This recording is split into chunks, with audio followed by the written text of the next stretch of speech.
Hare Krishna, a very warm welcome to all the devotees to our special session today, which is a book reading session. And we are going to read a very special book. The book is very special to me because it is written by my beloved spiritual master, His Holiness Indradimna Swami. And the slide that you see on your screen right now, I'm pointing my laser pointer to the personality in the picture that I'm pointing is our spiritual master, His Holiness Indradimna Swami. Maybe another personality worth mentioning here is the person walking next to him, which is Bada Haridas Prabhu. Bada Haridas Prabhu is a very famous Kirtan singer in our movement in ISKCON. He also happened to be my own Kirtan teacher. I'm taking some lessons from Prabhu also regarding singing of Kirtan.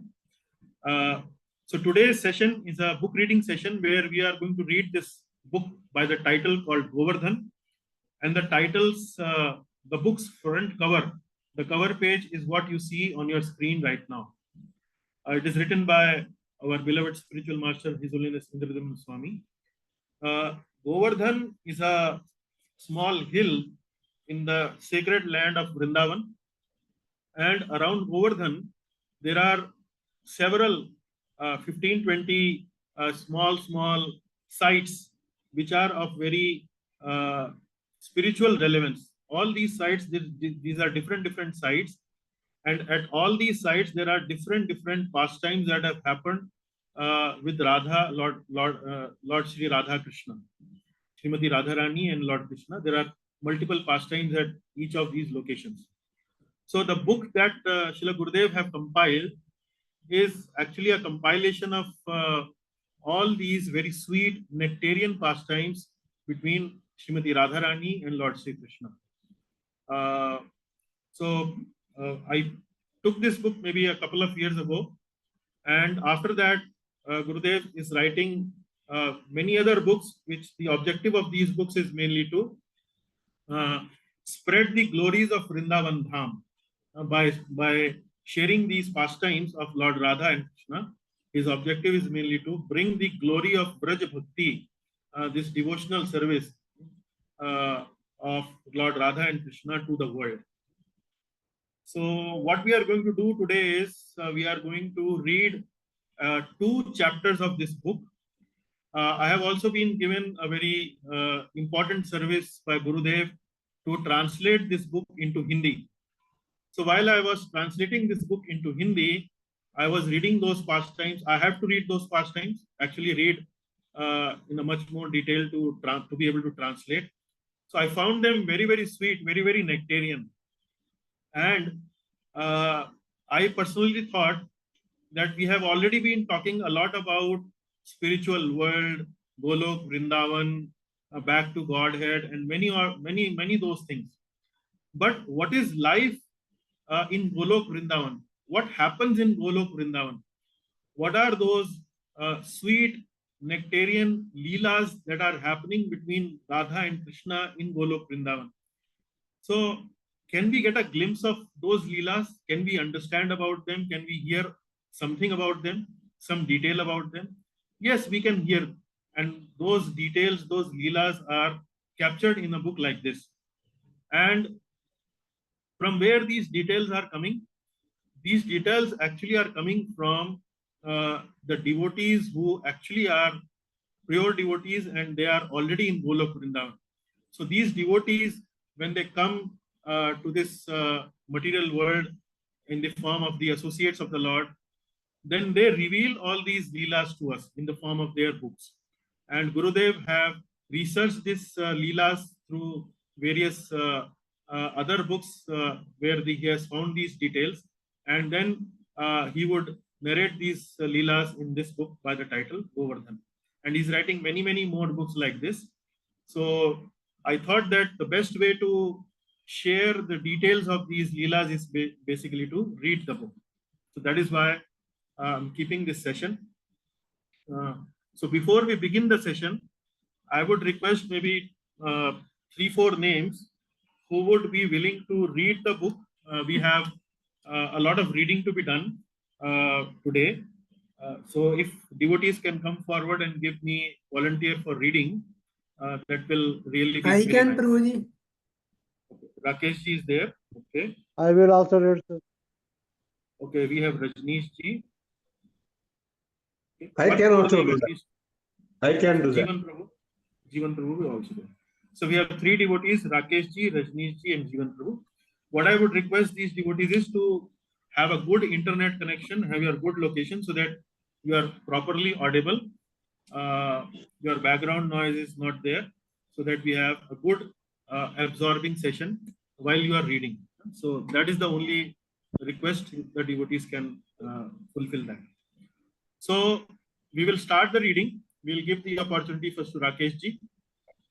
Rakesh ji, please read the dedication. So on all these slides, I've tried to keep some pictures of Srila Gurudev, His Holiness Indradyumna Swami. He is the author of the book. So just to remember Gurudev that these words are coming from his pen, I've kept his picture on every page. So maybe Rakesh ji, first of all, we will read the dedication to the book. Hare Krishna, Prabhuji. Hare. Dedication. This book is dedicated to my beloved spiritual master, His Divine Grace, Sril A.C. Bhaktivedanta Swami Prabhupada, by whose grace the supreme abode of Vrindavan has been revealed to the world.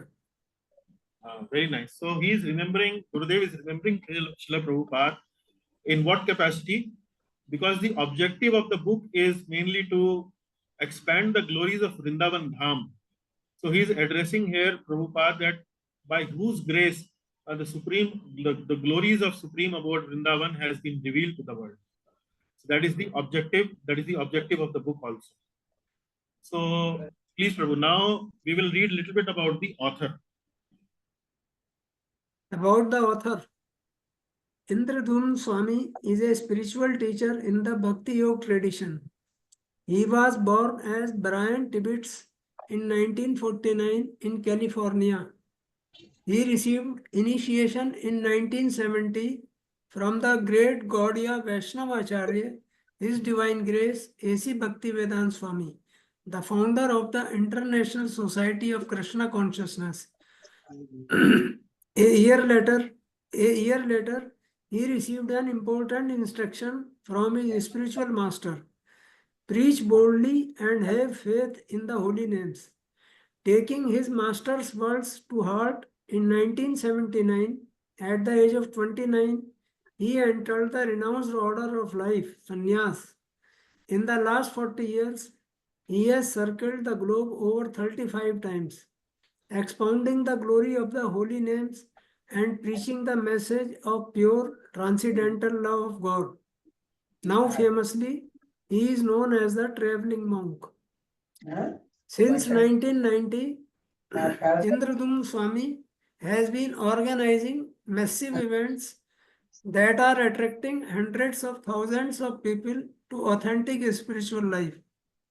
His annual Festival of India tour has traveled to 10 countries spanning 6 continents, introducing the rich spiritual heritage of Bhakti Yoga. His Krishna's Village of Peace is an integral part of the largest open-air event in Europe, Poland, Pole and Rock Festival, which is being attended by close to 1 million people each summer. So after each slide, I will just pause for maybe 1 minute to just summarize the slide. This slide actually introduces Srila Gurudev. As you can see, he was not born as a Hindu as such. He was born in some other tradition. But Bhakti does not prohibit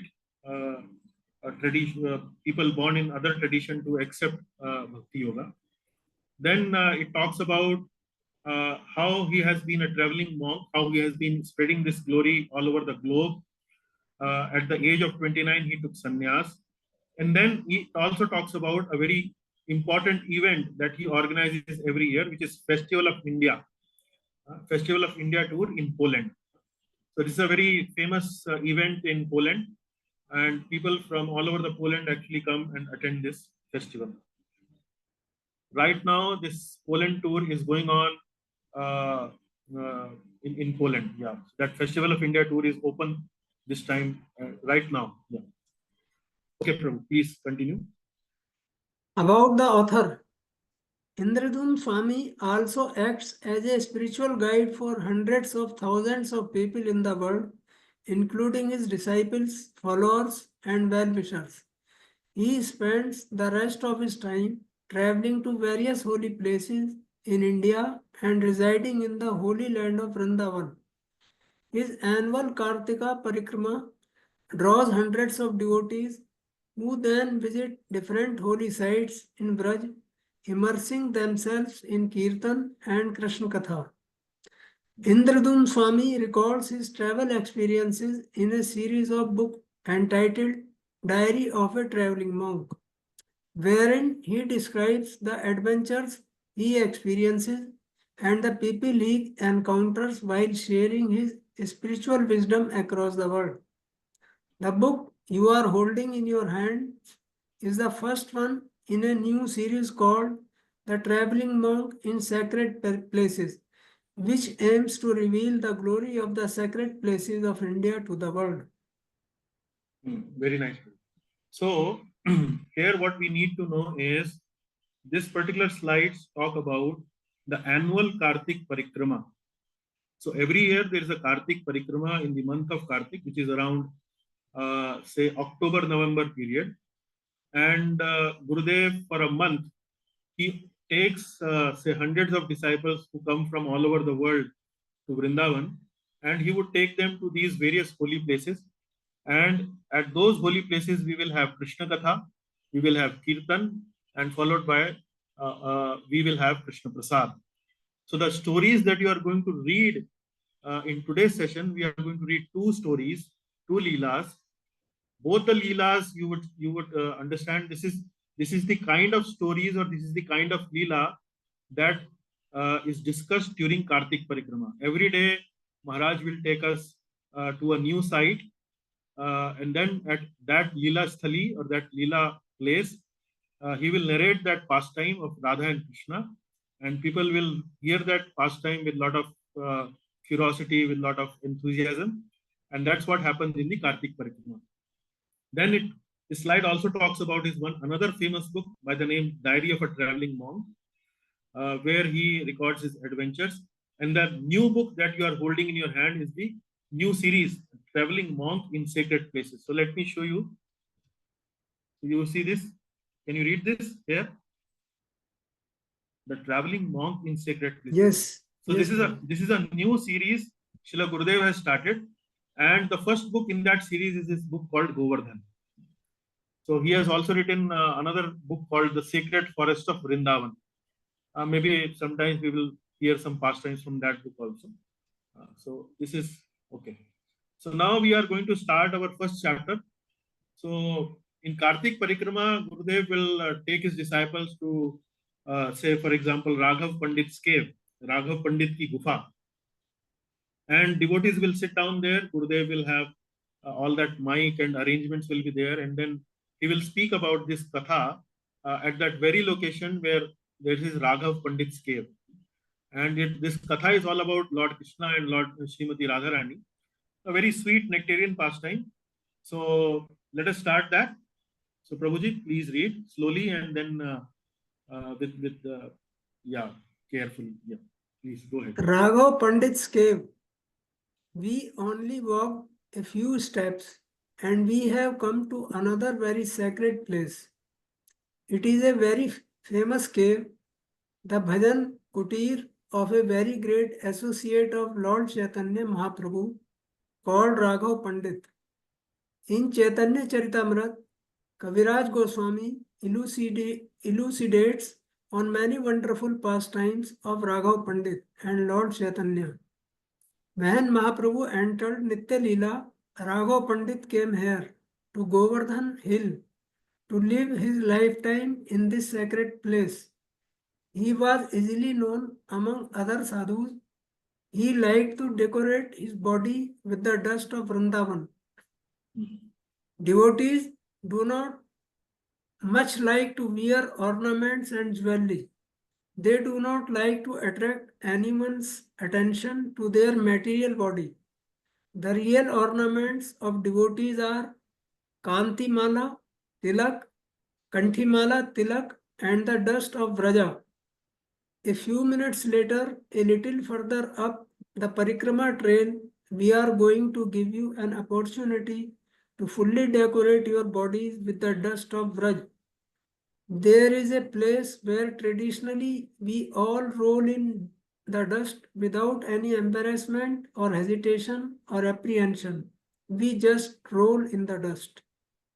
So in this slide, Gurudev is introducing this place called Raghav Pandit's cave, and he gives a little brief introduction about this famous saint Raghav Pandit, who spent all of his life in this the land of Vraj Dham, Vrindavan Dham. So he was very fond of decorating his body with the Vraj Raj, Vraj ki dhool. He would like to decorate his body with Vraj Raj. So that is what Gurudev is telling. Okay, let us move further. The reason why Raghav Pandit chose this particular place for his bhajan is that it is one of the principal places of the Ras Leela, as described by Sukdev Goswami in the 10th canto of Srimad Bhagavatam. The Ras Leela that took place during the autumn is called the Shardiya Ras.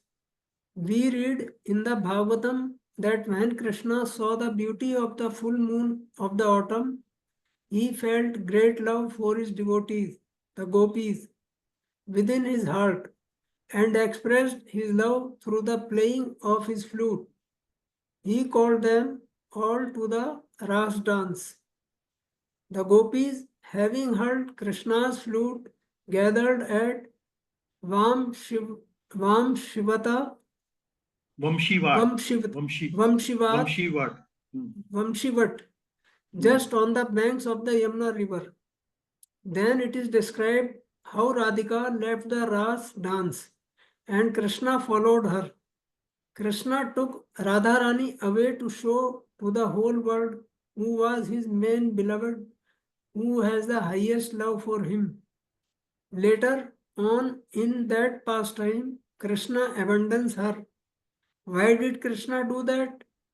Because he did not want the other gopis to become envious. And moreover, he understood that they would see the greatness of her anguish in separation and sympathize and surrender to her. The Ras Leela that took place here at the tip of Govardhan hill takes place in the spring Vasanti Ras and has a little bit different storyline. Just like a Shardiya Ras, Krishna is dancing the Ras dance with each individual gopi, but during this dance, Radhika leaves alone without Krishna. She appears to. Okay. So here, main point is that Raghav Pandit chose this place mainly because Ras Leela happened here. So the Ras Leela that happens in autumn is known as Sharadiya Ras, and the Ras Leela that happens in spring is known as Basanti Ras.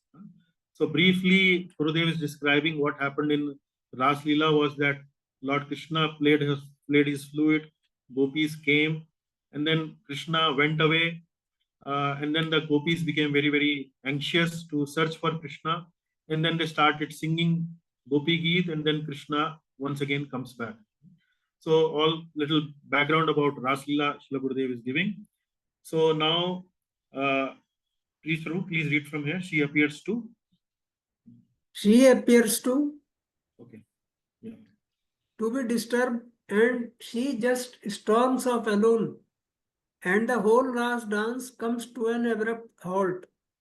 Radha left the Ras dance because Krishna was giving equal treatment to all the gopis regardless of their level of love. This disturbed Radharani, who has the most intense feeling of Mahabhav with her love. She gives Krishna the highest happiness. So this made Radharani upset because her whole existence is devoted simply to the cause of giving Krishna the highest happiness. So she stormed off from the Ras dance surrounded by her Sakhis, to a Mani Kandali Kund. Krishna followed her. He found them on the banks of the Kund. When Krishna got there, all the gopis, led by Radharani as well as Lalita and Vishakha, covered their faces with veils and they would not speak to Krishna. Finally, Radhika told Lalita, just tell Krishna to go away. Krishna was very sad and with tears welling up in his eyes, he went to some other part of the forest. Radharani whispered to some of her maid servants, go see what Krishna is doing. In this slide, Gurudev is saying that in the regular Sharadiya Ras, the event goes like this, that Krishna calls the gopis by playing the flute and Krishna disappears. But in the Vasanti Ras, what happens is that Radharani leaves the Ras dance in between. Why? Because Lord Krishna was giving equal attention to all the gopis. So Radharani felt disturbed because of this, and it is mainly because that Radharani had a very special love for Krishna. So she felt disturbed when he was giving equal importance to all the gopis. So this is not out of envy or whatever, but this is mainly a leela to just heighten up the emotional exchanges between Radha and Krishna. So as Radharani leaves, Krishna also goes behind her to cajole her, to satisfy her, and then now the story moves forward. Okay. Yes, Prabhu.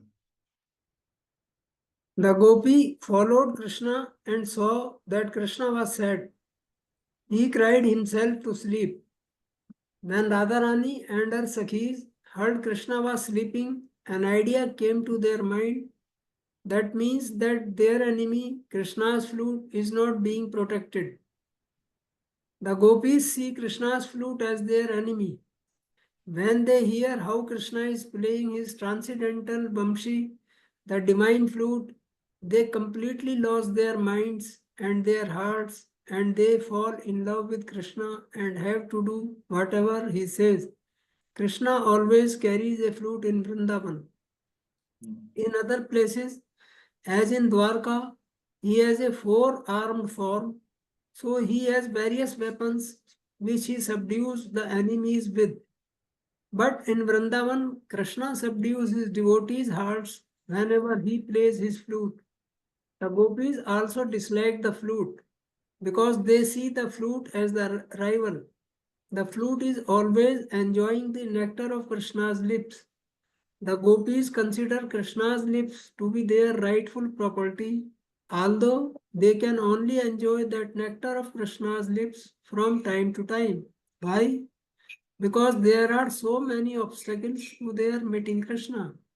But Krishna is always pressing his nectarian lips to the flute and playing it. So the gopis are jealous and want to steal it. Yeah, okay.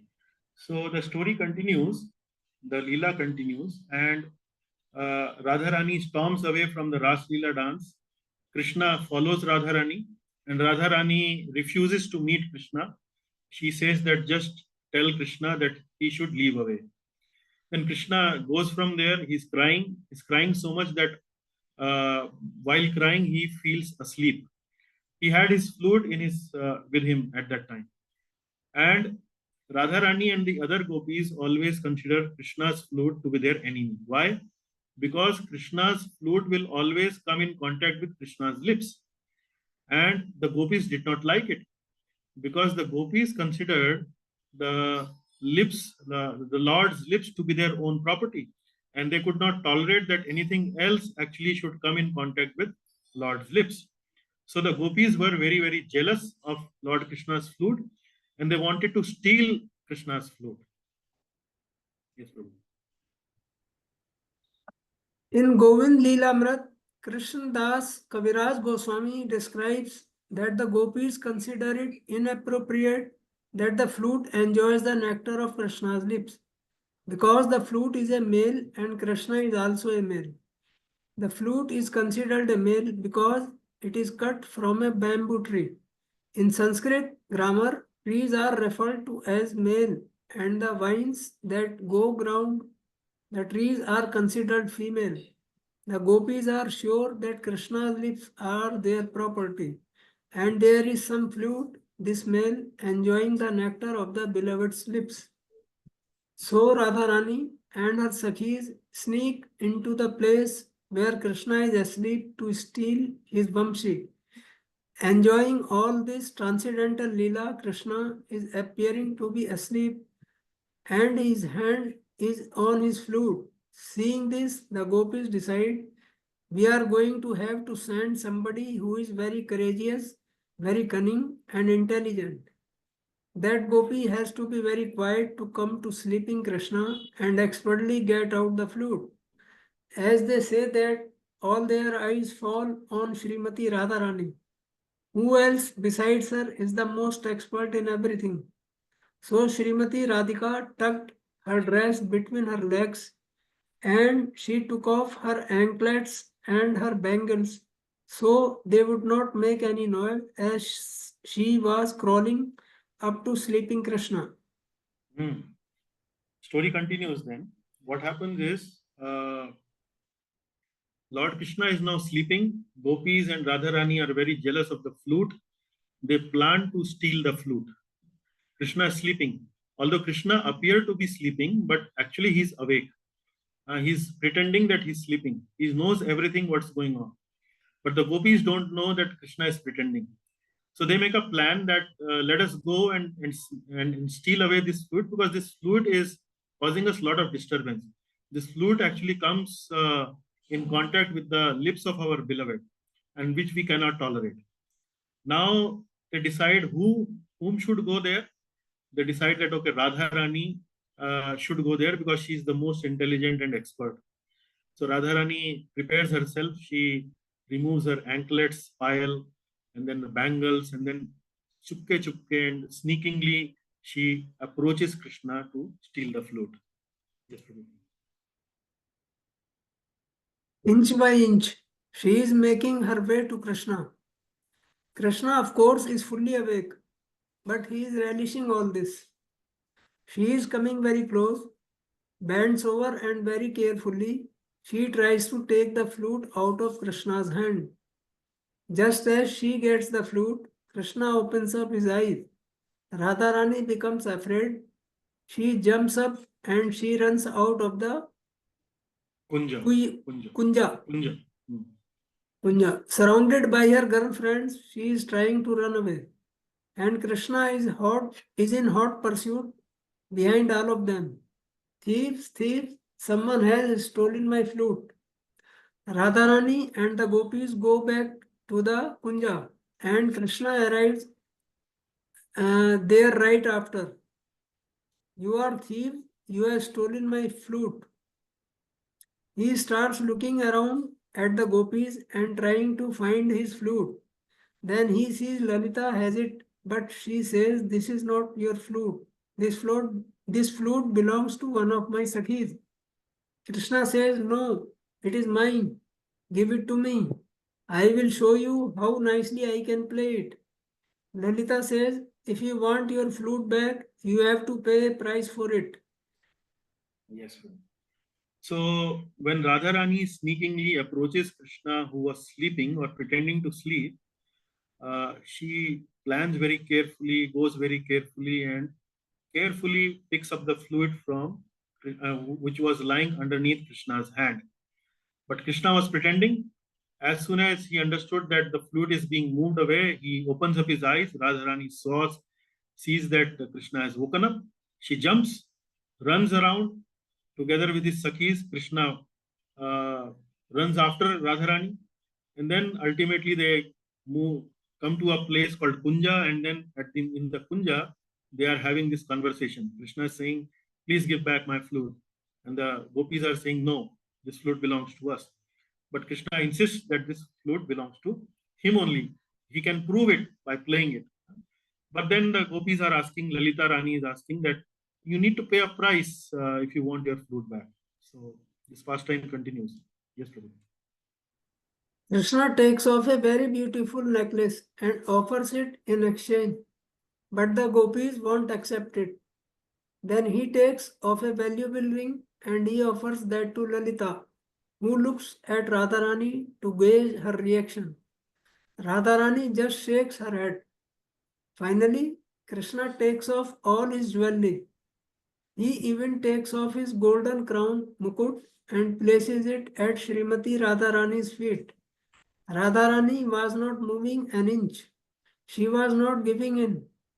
Finally, Krishna takes his own head and places it at the lotus feet of Srimati Radharani and says, Smargarla Khandanama Mama Shirasi Mandanama Deli Dehi Pada Pallavam Udaram Jwalati Mai Daruno Madana Kadana Nalo Haratu Tad Upahita Vikaram. Please allow me to place your soft lotus petal-like feet upon my head. Geet Govinda 10.8. All the Sakhis becomes very happy seeing Krishna fully surrender to Radhika. They start clapping and calling out, Jai Jai. Now, once Lord Krishna runs after Radharani, Radharani is not, and there is a exchange going on between the gopis and Lord Krishna. Gopis are asking for a price. Krishna starts to give his ornaments, necklace, other ornaments, and then ultimately he gives his mukut, he gives his crown. So whatever ornament Lord Krishna is giving, Radharani is rejecting it. No, that is not enough. That is not enough. That is not enough. Then ultimately Lord Krishna finally places his own head at the lotus feet of Srimati Radharani. आप मेरा सिर ही स्वीकार कर लीजिए. Then the Sakhis become very joyful seeing this, that Krishna is fully surrendered to Radhika. So that's how this pastime goes on. Sweet exchanges between gopis and the Lord is going on. Okay. The pastime is revealed in the Geet Govind. It is an eternal Leela, which we know of through our Acharyas who have the transcendental vision. The Vedic literature does not describe the intimate loving dealings in Sri Vrindavan Dham. The glories of Golok and the intimate loving relationships of Radha and Krishna were revealed to us by the incarnation of the Lord Sri Chaitanya Mahaprabhu. Just before his appearance, Madhavendra Puri was speaking some of this, but it was Sri Chaitanya Mahaprabhu who revealed the glories of Braj Bhakti. Lord Chaitanya, when he was in Jagannath Puri enjoying the ecstatic mood of Srimati Radharani, Radharani's love in separation for Krishna, asked his disciples like Swarup Damodar to read verses from Geet Govind of Jaydev Goswami. Because of the mercy of such exalted devotees as Jaydev Goswami, Rup Goswami, and more recent Bhakti Vinod Thakur, we may learn something about Vraj Prem. With great gratitude, we consider their vision and their realizations to be as good or even better than the Vedas, because our acharyas are at the exalted stage of Krishna consciousness. When Jaydev Goswami was writing Geet Govind, he was witnessing all the pastimes himself. When he was describing the stealing of the flute lila, and he saw that Krishna bends down to Radharani's feet, he did not write it thinking that it was unbelievable and it might have been his fantasy. He was thinking, Krishna is the Supreme Personality of Godhead. How is he becoming submissive to his? Yeah. So here, Gurudev is saying that how do we know about these Leelas? Who have seen these Leelas? Are they really true? Are they really authentic? Or there are some, are these some fanciful imagination of someone? So he's saying that no, it is not a fanciful imagination. They are really true account of the activities actually that go in the spiritual world, that go in Golok Dham Vrindavan. So he's saying that this Leela we come to know from the book called Geet Govinda. And who has read this Geet Govinda? Jayadev Goswami has read this Geet Govinda. And how do we come to know about these Leelas? We come to know about these Leelas through our Acharyas, the Vaishnava Acharyas. And he's giving the names here. So many exalted devotees like Jayadev Goswami, Rup Goswami, and more recent Bhakti Vinod Thakur, we may learn something about Braj Prem. So sometimes it happens that we probably may not have gone to USA, we may not have gone to UK or Australia, but if somebody from Australia come to us and tell us that there is a place by the name Australia, and this is the way people live there, this is how they eat, this is how they walk, this is how they talk, like that. So we come to know about that place because somebody from that place have come to our place to tell us about it. So similarly, these acharyas are actually pure devotees. They are pure associates of the Lord in the spiritual world. And when they come here in the material world and they write these transcendental books, so through these books, we come to know about these various leelas of the Lord. So that is what Gurudev is saying. And then he's mentioning that Jayadev Goswami, when he was writing this Geet Govind and he was describing this flute leela, then something happens. He thought that it is not true. It is his imagination. It is not possible that the Supreme Personality of Godhead, Lord Krishna, will surrender to his devotee Radharani like this. It sounds a little too much for Jayadev Goswami to believe. But now let us see what happens. Yes, can we read from here? We read from How is he becoming submissive to his devotees? Having thought so, he stopped writing and left to bath in the Ganges. When he returned home, he looked at the book and he saw the pastime had been completed in golden letters. With Krishna's words, Dehi Pad Pallavam Udaram, which means, please be merciful to me and decorate my head with your lotus feet. He asked his wife, who wrote this verse? Who wrote these golden letters? Wife was amazed. You did it? You went to take your bath and shortly afterwards you came back. You finished the verse and then asked me to serve your prasadam. Don't you remember anything? Having heard this, at the moment Jayadev Goswami understood everything and fell down at the feet of his wife. She cried anxiously, Prabhu, Prabhu, why are you offering me obeisances? I am offering you obeisances, he said, because you had the direct darshan of the Supreme Personality of Godhead, and moreover, the Lord himself has eaten prasadam cooked by you.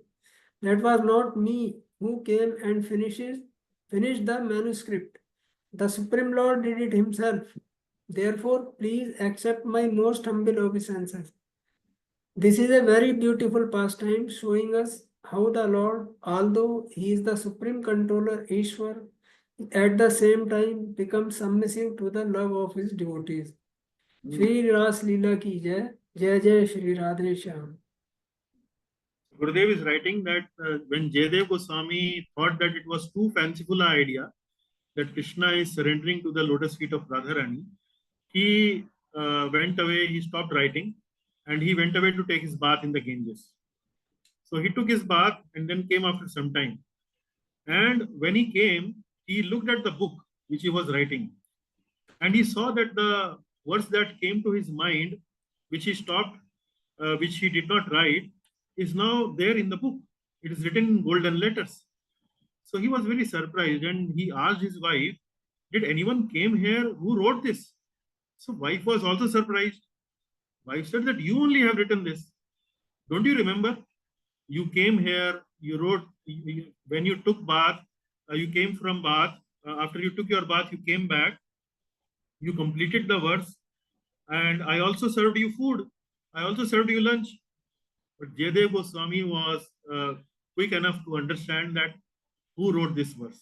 Actually, while Jayadev Goswami was taking his bath, the Lord came in the disguise of Jayadev Goswami completed that verse, and his wife offered him food. He accepted the food and then went away. And then after some time, Jayadev Goswami comes and looks at the book, which was now the verse was complete, and he was very much taken aback. He, after checking with his wife, he understood the whole thing.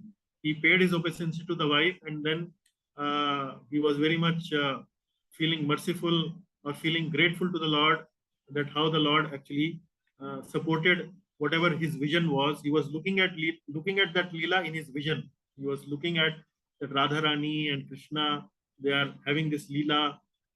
Lord Krishna, flute has been stolen, and then now Lord Krishna is fully surrendered to the lotus feet of Radhika, like that. So with this pastime, you can see how what goes on in Golok Vrindavan, what Lord Krishna is doing, what Radharani is doing. So this is the all activities they are doing all the time. And how do we come to know about this very intimate, loving relationship, loving dealings between Radha and Krishna is through his pure devotees who are associates of the Lord. And when they come here, they tell us through their writings about all these leelas. So through these leelas, we come to know how sweet the dealings between the devotees of the Lord in the spiritual world are there. So what is the objective of narrating this Leela, reading this Leela? It is mainly to have a glimpse of the activities of Golok Vrindavan, and also create a desire within our heart that we also actually want to be part of this Leela. We also want to see Radha and Krishna perform this Leela and fill our hearts with joy and devotion for the Lord. So this is the first Leela, which was titled as Raghav Pandit's Cave. So we'll thank Rakesh ji for doing a very clear, very wonderful reading. I hope you like the Leela. Maybe we can have five minutes discussion about your thoughts on this Leela. So any devotee who would like to share something, maybe 5 minutes we can pause here to have some short discussion. Yes, anyone would like to say something? Did you like it? First of all, tell me. Is it a little different than our regular program, regular class, and gives you a little more understanding about when we discuss about spiritual world, Radha, Krishna, and so on? Does it give you a little more detail and more understanding? So Rakeshji, what do you say? Yes, Prabhuji, it is very exhilarating. प्रभु जी एक चीज मेरे को समझ में नहीं आई, बंसी के लिए ही कृष्णा ने राधा जी के चरणों में सिर रखा, तो बंसी ज्यादा इम्पोर्टेंट थी उनके लिए या लीला थी ये भी सब? लीला है सब ये. This is all the loving exchanges between the Lord and Radhika, Radharani. So this is all the loving exchange between the two. So like sometimes when we play with our children, so the children may steal something from our pocket, and then we will run after the children. The children will also run, and then we will like to enjoy that. We understand that stealing is not good. We understand that stealing is not good, but we also understand that the child is doing it mainly to enjoy together with his father. So similarly, the gopis are thinking that no, the flute of Krishna is we don't like it. The Krishna, but they like the sound of the flute. They become maddened when they hear the sound of the flute, and they come running when Lord plays the flute because they like it so much. But they don't like it because the flute touches the lips of the Lord. So they find it very disturbing. No, that should not be possible. That should not be there because the lips are our property. We are the only proprietor of the lips. So like this. So this is loving exchanges, and in loving exchanges, logic doesn't work. You understand that, Prabhu? The logic does not work. The logic does not work in loving exchanges, right? Krishna Prabhuji. Yes, Prabhuji. Yes. प्रभु जी थोड़ा सा मुझे लगता है कि ये मतलब why gopis only? Why not the male members of the society? Snakes was so special to gopis only. Why not to males? Prabhuji, as we discussed in our previous classes, it is not male and female. They are spiritual in nature. The only so when we talk about spiritual subject matter, and we are talking about pure devotees, we are talking about the Lord. There is no conception of, there is no bodily conception of male and female. There is no bodily conception of male and female. So the conception of male and female is there in the material world, where we are having a male body and maybe somebody else is having a female body. But ultimately, our real identity is spirit soul, Atma, which is spiritual in nature. So in that light, in that spirit, we need to understand these pastimes, where the gopis have a female form, and when in a female form, and when they have a female or feminine kind of expression and dealings with the Lord, who supposedly is showing male kind of expressions and dealings, the loving exchanges are very, very sweet. So that is how we need to understand it. Right. Okay. Thank you, Prabhu. But ultimately, they are all pure devotees. The Lord is himself is pure, like we said that Brahma Bhuta Prasannatma. Brahma means very pure. There is no tinge of lust, anger, greed, pride, illusion, envy. There is nothing of the sort called Rajogun, Tamogun, Satogun. They are Shuddha Sattva. There is nothing called lust in these pastimes. Okay. Thank you, Prabhu. Yes. Okay. So thank you very much, Rakesh ji. Thanks for the good question, Ishwar Prabhu. Any other remarks or comments? Any other devotees? So we have Jayanti Mataji also today joining us. Jayanti Mataji, today we are discussing stories, Radha Krishna stories. Hare Krishna, Prabhu. Yes, Prabhu, I am enjoying, Prabhu.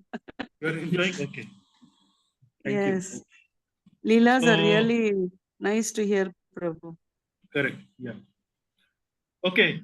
So if there are no further remarks, then we move to the next Leela with our next reader. Rajneesh ji, would you be like to reading it? Prabhu, I will like to read. Yes, Prabhuji. Please continue with the reading. Surabhi Kund. Now we have the Hare next Krishna, one. Prabhuji. Yes. Surabhi Kund. One spring day, Radha and Krishna made a plan to meet at Surabhi Kund. To avoid attracting attention, the plan was that Krishna would come alone from the south and Radha would come with one of her maids from the north. The meeting was set for noon. Krishna was there right on time, as he did not want to miss 1 second of Radha. But Radharani was late. 12:05, 12:10, 12:15, 12:30, 1:00, 2:00. Krishna thought, never mind.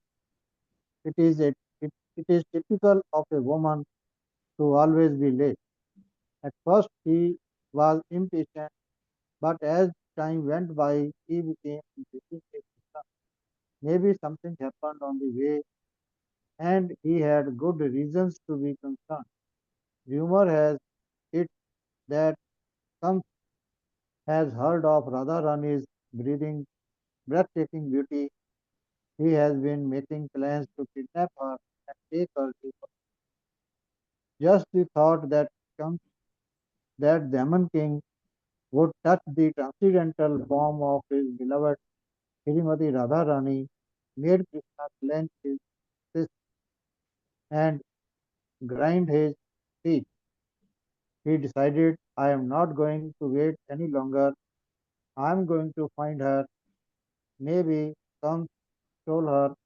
I don't know. I am going to look for her. Thank you, Prabhu. So, yeah, so briefly summarizing what we have read so far in this Surabhi Kund pastime. So Surabhi Kund is another holy place on the Parikrama Marg of Govardhan Hill. And why it is so important, this Leela explains it.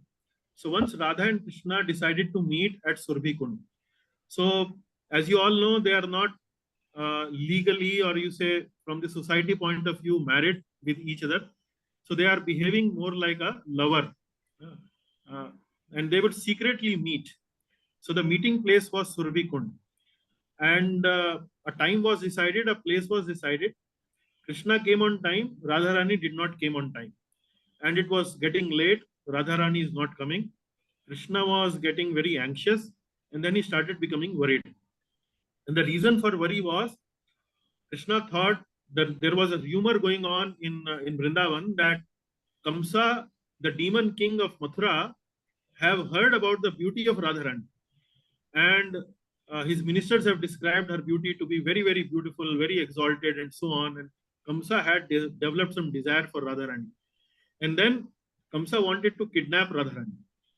So Krishna was thinking that Radharani has not come.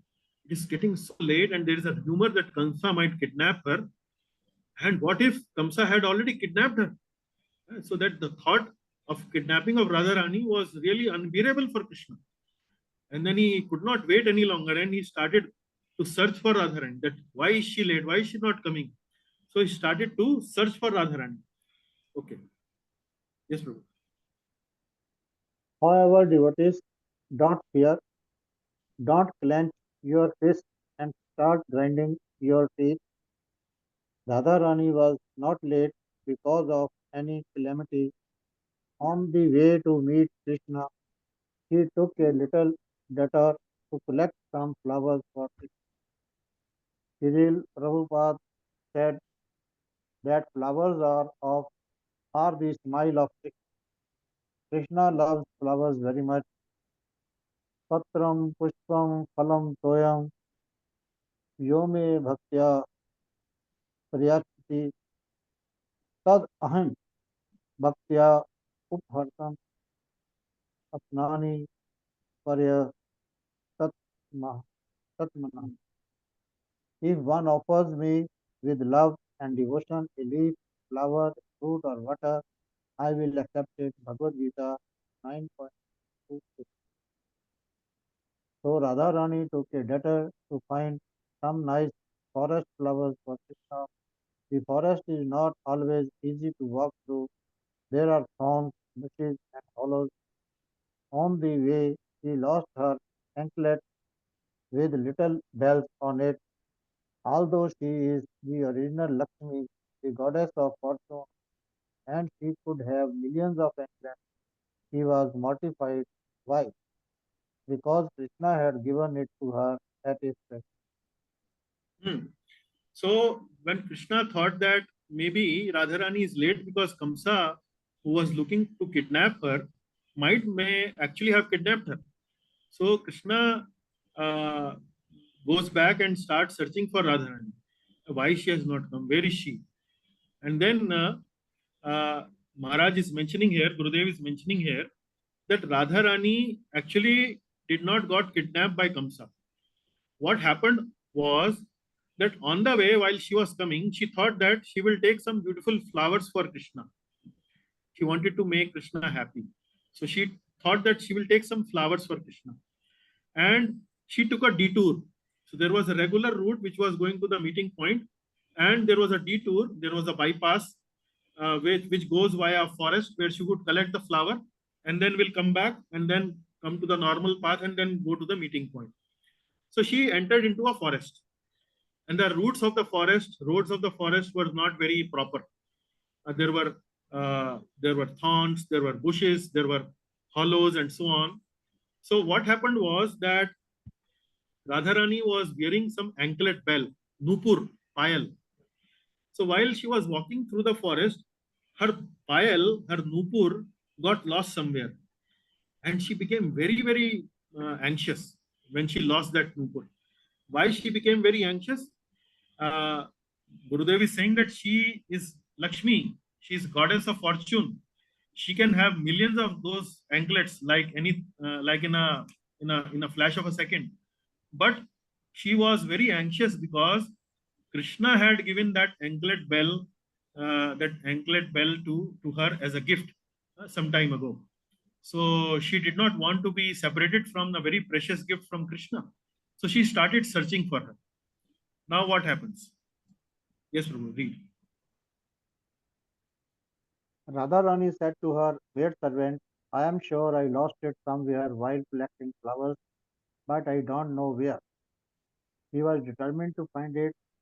There is a description of this anklet, a delicate golden chain decorated with jewels and tiny golden bells hanging from it. When she walked, the sound of these bells could melt the heart of any living being. They were wandering around looking for the anklet anywhere, but they could not find it. Then Radharani called it back.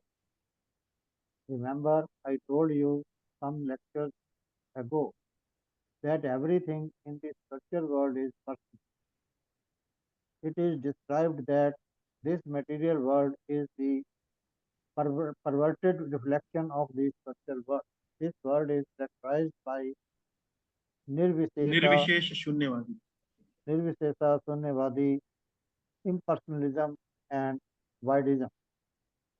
There is no real relationship. There is no real love. Everyone is contaminated by nirvisesa, sunyavadi.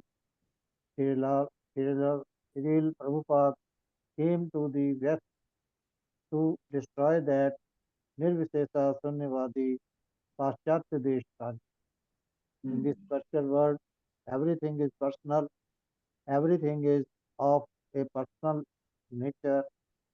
Even the rice which is sitting in Mother Yashoda's pot for Krishna, the rice is when am I going to be eaten by Krishna? Then Krishna eats it and it appears again in the pot. It is described so by Sri Vishwanath Chakravarti Thakur. It is hard for us to conceive because we are contaminated by nirvises sunyavadi, but everything in spiritual world is personal. It is described that Krishna's bed, the camera that fans him, his sandals, they are all extensions of Lord Balram. Hmm. Okay, now when Radharani lost that anklet bell, that payal, Nupur, so Radharani was accompanied by a maid servant, a sevika, a dasi. So she told to her dasi, to the maid servant, the sakhi, my dear sakhi, I think I lost it somewhere while collecting the flowers. Let us search it. So she was very much determined to find it, and there is a description of the anklet given, a very delicate golden chain with jewels, with tiny golden bells. And when she would walk wearing that anklet bell, and anyone who would hear that sound, her heart or their heart would melt. So that was a very beautiful anklet bell. When Radharani was not able to find that anklet bell, she decided that she would start calling the anklet by her name. So that might sound a little surprising to us. How can an anklet bell have a name?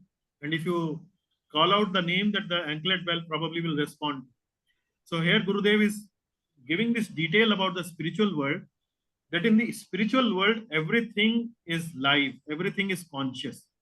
Even if you see a flute, a tree, a flower, anything, any inanimate object like maybe a pot, a pen, a cloth, everything is conscious, everything has a personality. So this anklet bell also has a personality. Now, Gurudev also gives some detailed philosophy here. He says that in this material world, everything is nirvishesh and shunyavad. Nirvishesh shunyavad means we treat uh, people around us as like objects. But in the spiritual world, people treat objects also like as people. Actually, they are conscious beings. For example, I'm sitting on a chair. So the chair is also a conscious being in the spiritual world. In this material world, if this chair gets old, I will throw the chair out. I will not feel any pain. I will not feel any emotion if the chair is being cut, if the chair is being destroyed. No, I will not feel it. But in the spiritual world, the chair is actually a conscious being. So Prabhupada, Gurudev is saying here that this is a world which is very impersonal in nature. We treat people like as objects, as if they are mere dead objects. But in spiritual world, even an object is an animate being, is a very conscious being, and they treat it very, very respectfully. So Radharani is saying that let me call the name of my Nupur. Let me call her. She will respond. If she will hear my voice, she will respond. So that's how she deals with the Nupur. So here Gurudev is saying that in spiritual world, everything is animate, everything has a personality, everything is personal. So we treat them everything as a personality. So we give everything very, very respectful. Okay, Prabhu. This is the last slide you will read, then we will go to Jivan Prabhu. Yes, Prabhu. We are all spiritual souls created by Krishna to engage in loving pastimes. That is why we are feeling to morose in the material world, because there is no real personalism. It is all selfish, it is all voidism and imperialism. That is why Impersonalism. impersonalism, that is why we feel so happy to come into the association of devotees. We have real parents, real friends, real love and real lovers, the devotees of the Lord. Prabhupada describes Krishna, the supreme lover, as the dearmost friend of every living being. He truly is. We are all hankering for Krishna. As George Harrison said, everyone is looking for Krishna. Some know it and some don't. When you come to Krishna consciousness, you begin to. So Radharani called the anklet by name, O Ratan Gopur, where are you? Where are you? If you can hear me, say something, I will come find you. Ratan Gopur, do you hear me? He was expecting, yes, I am over here. Come and get me. All her jewelry or personalities are fully liberated, saintly person. Nitya Siddhas, he was calling her, he was calling very loud, Ratana Gopur, where are you? Krishna was looking for Radharani and he heard his cries for her anklet. Oh, that is Radharani's voice. He took a turn into the forest in the direction to Pandhar. He found Radharani herself touching the ground very intently. When you lose something, you look at every millimeter. Radharani was so absorbed in her searching for the Ratan Gopur ankle belt that she did not notice until she came upon two blackish feet just in front of her. Seeing those two bluish black like the monsoon cloud feet, she looked up and said, Oh Shyama, I am so happy you have come. Hmm. Sorry. So very, very sweet description how Radharani is calling out Ratna Gopur. So what Gurudev is describing further here is he's elaborating further on the point of impersonalism. So in this world, in this material world, everything is very, very impersonal. People don't treat you as people. People treat you as like simply dead objects. But in the association of devotees, we feel very happy because everyone gives you a very lot of importance, lot of significance, lot of respect. They treat you as if you are the representative of the Lord. They give you a lot of respect, and that's how they keep you, they deal with you. So that is something which we find very, very useful in the association of the devotees. We like the devotees. So when Radharani decided to call the anklet bell by the name, she called it very sweetly. Oh Ratna Gopur, where are you? Where are you? Can you hear me? If you can hear me, my dear Ratna Gopur, please say something. I'll come and find you. Hey Ratna Gopur, do you hear me? Do you hear me? So like this. So you can understand the emotions of Radharani when she is calling out her anklet bell. she's calling it very, very lovingly, very personally, as if the Ratna Gopur is going to respond back to her and show her.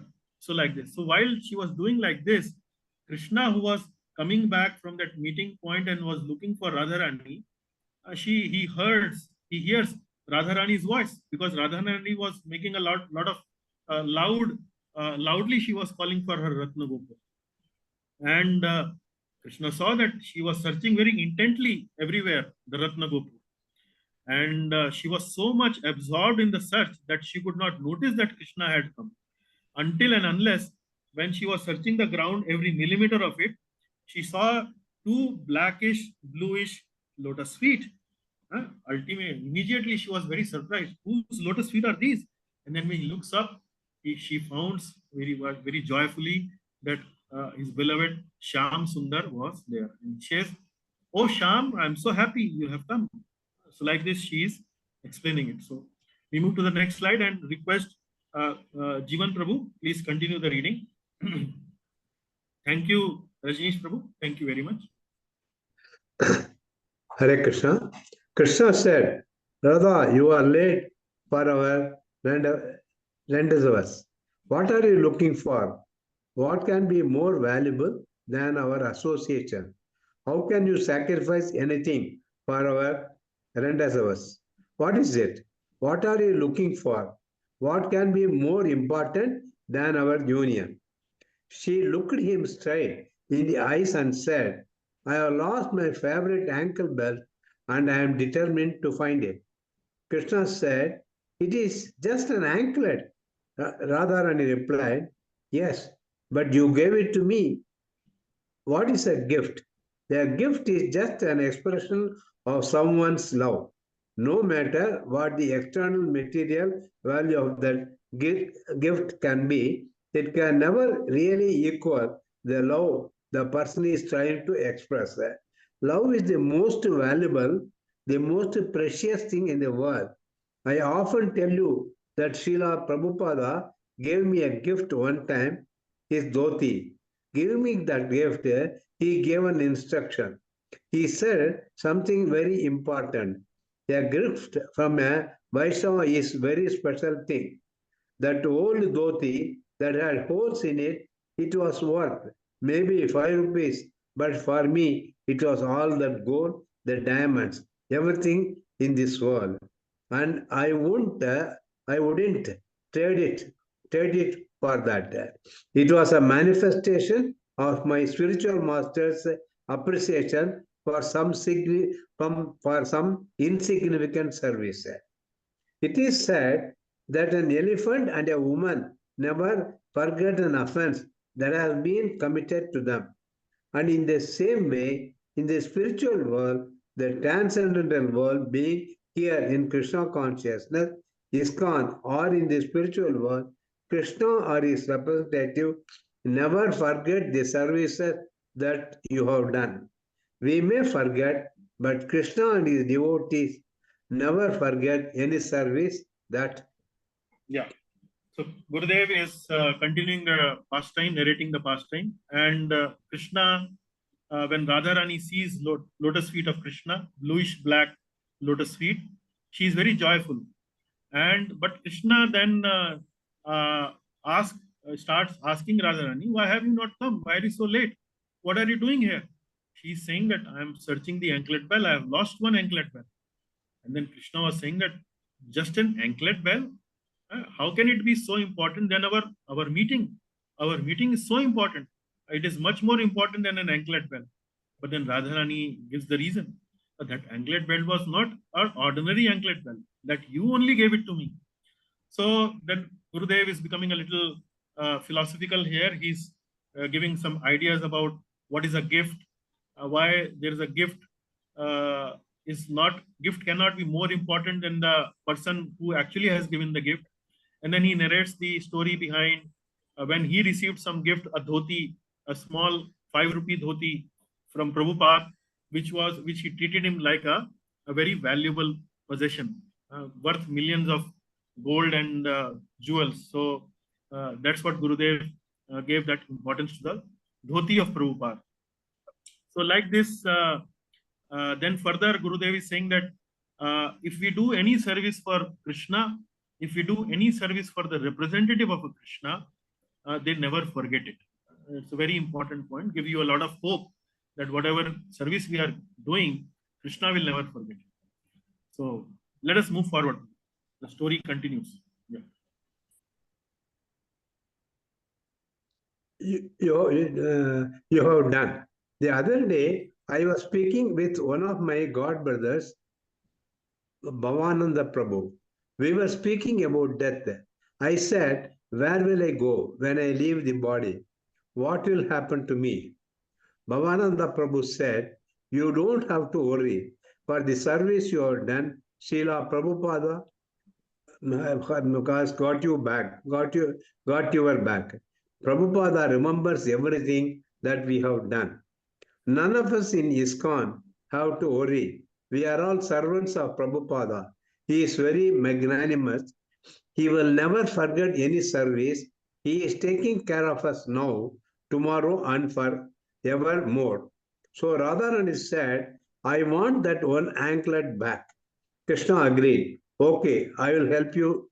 I will help you look.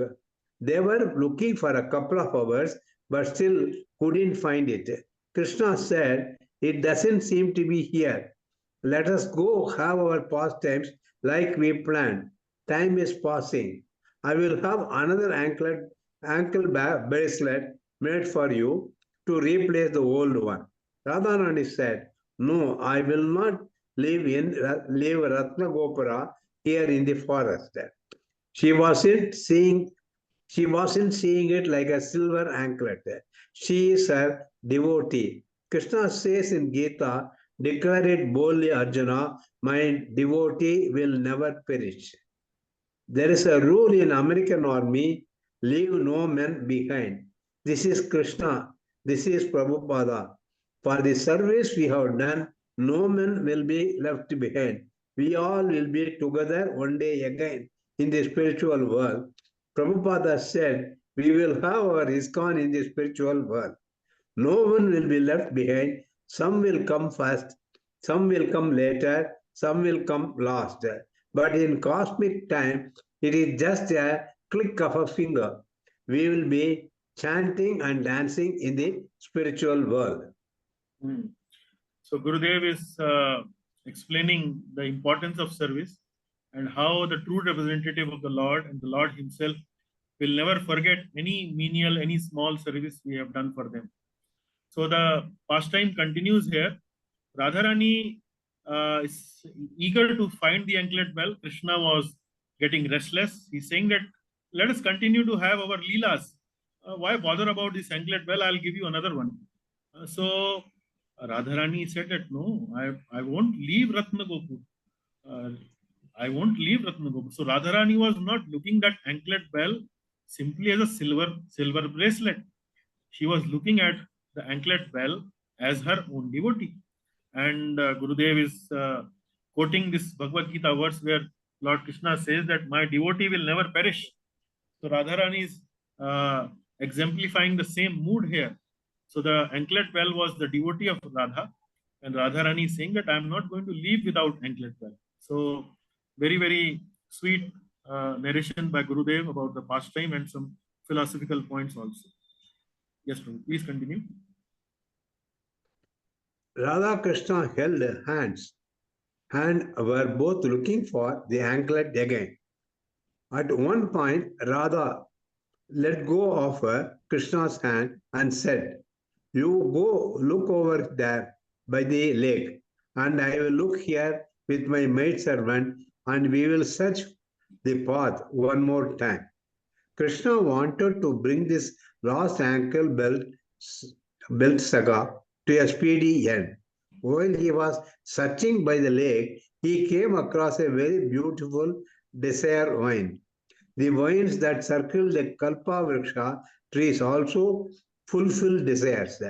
They experience the same things the trees experience. Similarly, the Manjaris are closely connected to Radha, so they experience the same emotions as Radha. You can pray to desire vines to facilitate your service for Krishna. So Krishna found the desired wines. Generally, a wine has only purple, only purple. The next wine has only yellow. The next one has only orange flowers. But desired wines are like rainbows. They have so many different colored flowers. The wines are tender and thin. Krishna cut part of the flower wine, and tied it into an anklet. Krishna is very artistic. Even if he is doing it for the first time, he is expert at everything because he is God. He tied the wine into an anklet and called, Radha, look at this. So now, because Radharani insisted that they would not leave that place without Ratna Gopur, now both Krishna and Radha started to search for the Nupur. And they decide that, okay, you look here and you look there.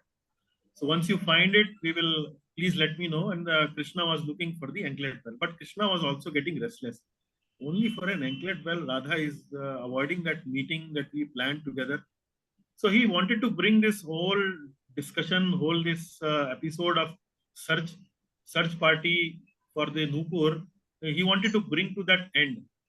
So what he does is that there is all the trees there in spiritual world are Kalpavriksha trees. They are desire fulfilling trees. So there are latas, there are vines who are encircling around these trees. They are also have the same potency of the Kalpavriksha trees. They are Kalpalatas. So he took one lata, he took one vine and cut it and then try to manufacture it in the form of an anklet bell.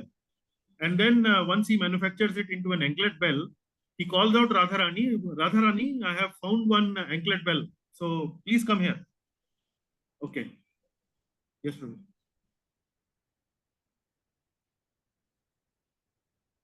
Jivan Prabhu, please continue. Yeah, I'm sorry. He quickly ran over to Radharani and he personally tied it around her lotus ankle. Radharani looked down at her ankle, expecting to see her favorite anklet. She thought, oh, he found the anklet. And that is why what she saw didn't impress her. She chastised Krishna. Why don't you look for my jewelry instead of playing with the flowers? Krishna was exasperated. He was thinking, the girl is so absorbed in her anklet. The entire day is going to be lost. I have to think of a better plan. Many times, Krishna depends on his flute. The flute plays music, but the flute does different things as well. He took his flute and showed it to Mother Earth. Dear Mother Earth, please return my beloved's large anklet at once. He began digging the earth and made a big hole which filled up with millions of beautiful anklets. By the arrangement of Yogamaya, some were identical to Radharani's last one. Others were more opulent. This time, with the great confidence that soon their pastimes would begin, he called out, Radha, I actually found it. It is here. Come running. Radharani and her Manjari rushed to where Krishna was kneeling down. They looked at the ground and their mouths dropped open because Krishna was running his fingers over heaps and heaps of ankle bells. Radharani was looking and there was her anklet. She searched out and among the dozen, she got it back. Then she asked Krishna, I got my anklet back. Where do all the other ones come from? Then Krishna said something very, very sweet. Would you like to hear what Krishna said in reply to the question? Where do all these millions of ankle bells come from? So now Gurudev is saying that, okay, when Radharani saw that anklet bell made of that wine, that lata, she was not very much impressed. She said that, why are you playing with flowers? Don't you can't you seriously search for the anklet bell that I have lost? So Krishna was really finding it wasteful that the whole day is wasted. This girl is only wasting time in searching for that anklet bell. We decided to have a nice meeting, have a good time, and here we are both searching for this anklet bell. So what he does was, he takes his fluid, Krishna takes his fluid, show it to Mother Earth, and asks Mother Earth, please return that anklet bell immediately. Then he starts digging one hole, and then in the hole he finds so many millions of anklet bells there. Some were very much identical to Radharani's anklet bell. And then he calls Radharani, and then Radharani finds his kind of anklet bell in that heap of anklet bells. And then Radharani asks a very innocent question. I found my anklet bell back, but where are others' anklet bell coming from? Whose anklet bells are these? So Krishna gives a very interesting response. Let us read that. This is the last slide of the class. Yes, Prabhu. Krishna said, by the constant touch of your lotus foot, that lost anklet became a Chintamani gem, and it transformed the earth into anklets. Tears welled up in the eyes of Srimati Radharani. Krishna joked with her a little bit. My dear one, if you don't put this anklet at once, then the whole Vraja will be paved with ankle bells. This Leela happened just nearby. Finally, after Krishna's words, Radharani broke out into the first smile of the day. When Radharani smiles, the whole of Vraja smiles. The sun smiled, the birds started singing, butterflies were flying everywhere, a soft breeze came, the flowers all opened, all the bumblebees were buzzing. Just by Radharani's smile, everything became perfect. She gave her ankle bracelet to Krishna, very gracefully put her lotus foot forward and said, then you better secure it on my foot yourself, so it doesn't fall off again. Otherwise, there will be ankle bells everywhere in Vrindavana. Subservient to the Mahabhava of Srimati Radharani, Krishna bent down and fastened that anklet around her ankle, taking as much time as he could. The Acharyas are given a footnote. Because the original ankle bracelet of Srimati Radharani had come in contact with this earth here, there are hundreds of anklets with a tiny golden bells still in this area. May you would like to search for them after this lecture. It is a true story. To think that glories of chanting Hare Krishna are exaggeration is an offense. There are hundreds and millions of these golden ankle bells. There is just one rule. Those golden ankle bells can only be found by those who have unflinching faith in the divine couple Radhe Shyama. Hare Krishna. Hare Krishna.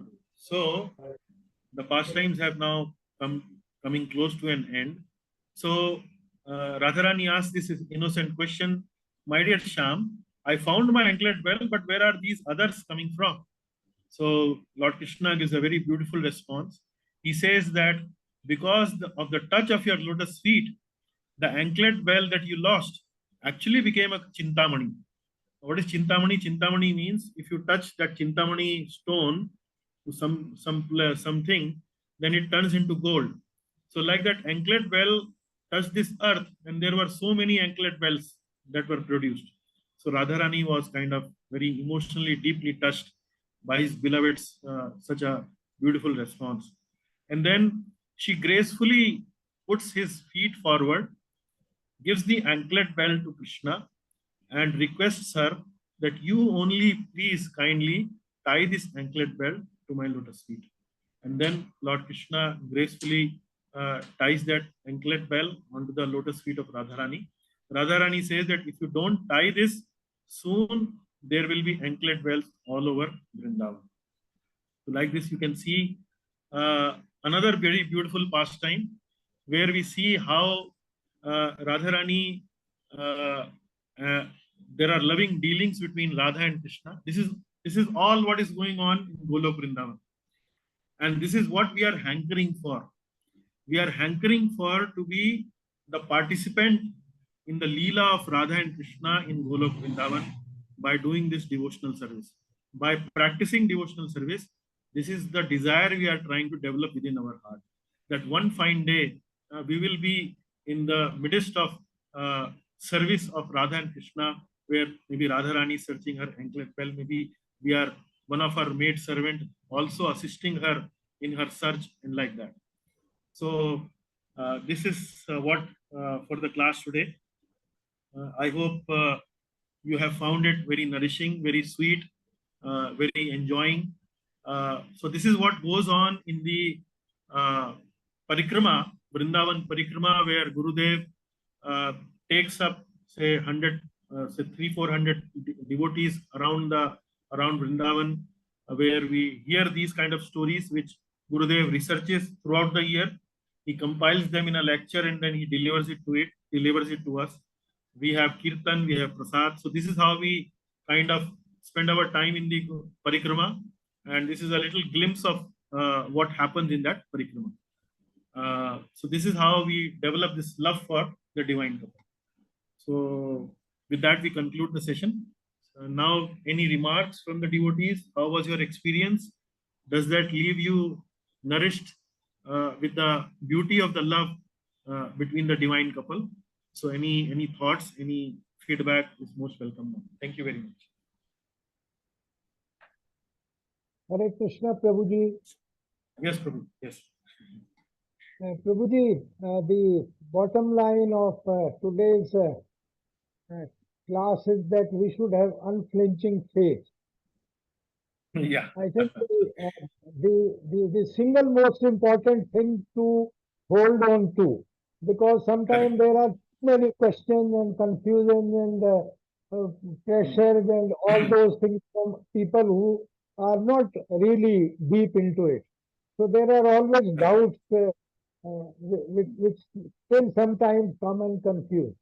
So that is one thing I have learned. But are there any special prayers for enhancing this faith? If you feel ISKCON has some suggestions, that what kind of prayers should we have when we do bhakti?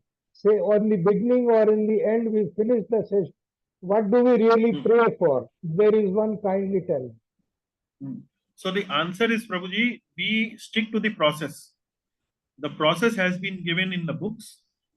In brief, the process is follow 4 regulative principles, chant very carefully, very sincerely 16 good rounds of Hare Krishna Mahamantra, have deity worship, practice deity worship at your home, take association of devotees, and kind of try to progress in the devotional service as instructed by the acharyas.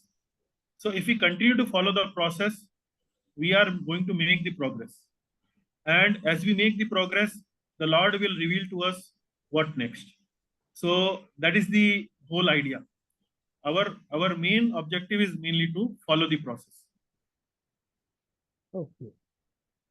Thank you, Prabhu. Thank you, Prabhuji. So any other thoughts, any other remarks? I hope you found it nourishing. You found it very, I would say, uplifting. Leave you with a very loving feeling towards both Lord Sri Krishna and Srimati Radharani.